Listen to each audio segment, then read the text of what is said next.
A.W. Tozer warns in saying, we Christians are in real danger of losing God amid the wonders of His Word. We have almost forgotten that God is a person and as such can be relationally cultivated as any person can be. In Ephesians 3, we have the Apostle Paul telling the church that he is praying for them. That what?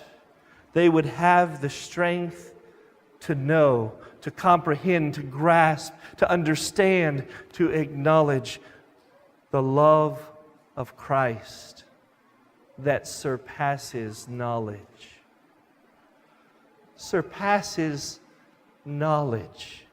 Yes, it is a love to be experienced as much as it is a love to be understood.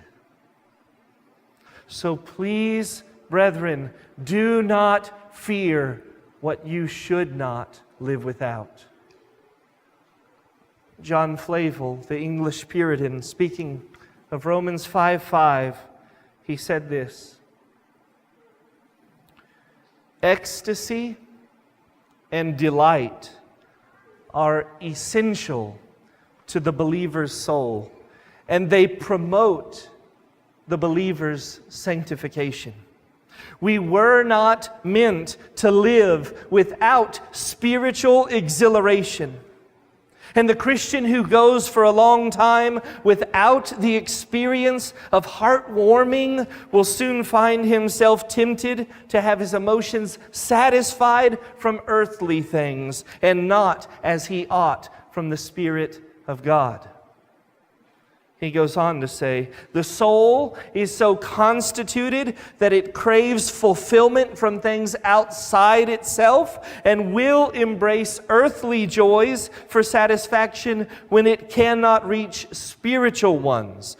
The believer then is in spiritual danger if he allows himself to go for any length of time without tasting of the love of Christ and savoring the felt comforts of a Savior's presence. That is quite the statement and warning. Did you hear him? When was the last time, brothers and sisters, that you laid there in bed at night and your thoughts began to muse upon the love of Jesus Christ for you? And you began to think, as Paul was thinking in Galatians 2:20, that's my Savior who loved me and gave Himself for me.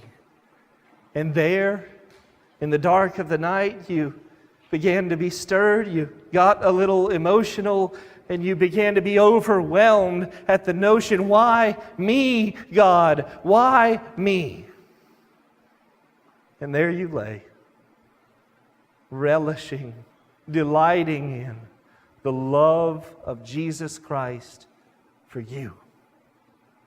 When was the last time?